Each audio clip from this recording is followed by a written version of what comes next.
There are not technically must-win games until it becomes win or go home in college basketball, but as Ohio returned to the Convo for the first time in 2 weeks, they began a week with two must-have games against Ball State and Northern Illinois. The early moments for Ohio did not go all that well in this game.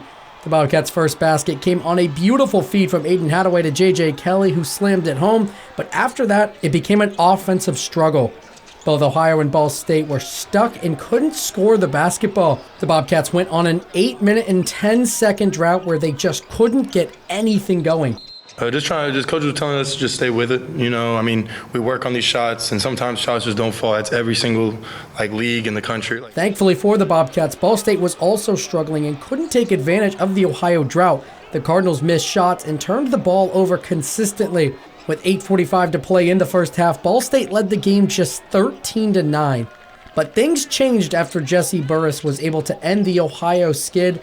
In fact, they changed dramatically as the Bobcats found their offensive legs. Ohio was starting to knock down shots and dominate play, and it led to the Bobcats finishing the first half on a 23-2 run and taking a 17-point lead into halftime.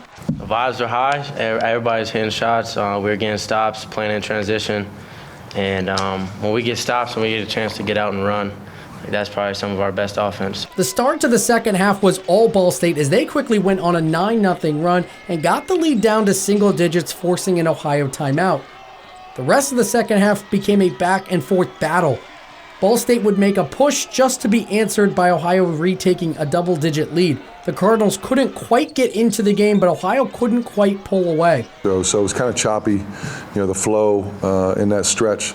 But I think the big thing is, when that does happen, you got to come down and execute on the offensive end.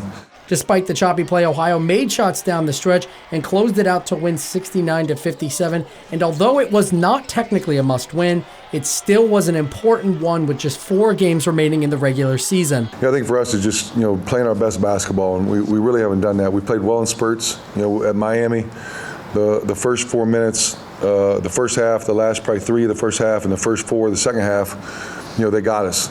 And in between that, we played some pretty good basketball, but you can't do that against really good teams. So when you play the Akrons, the Kents, the Miamis, you got to play a complete 40 minutes. And our guys come in every day, they prepare the right way. This is a step in the right direction, and like you said, we got 4 games left. We're just taking it game by game. We have NIU coming up. That's all we're focused on. I'm not worried about the seeding or anything like that, because as long as we make it to Cleveland, anything can happen. The Bobcats will face Northern Illinois in DeKalb on Saturday. With a win, the Bobcats would clinch a spot in the MAC tournament. Reporting for Bobcat Showcase, I'm Andrew Bowlby in Athens.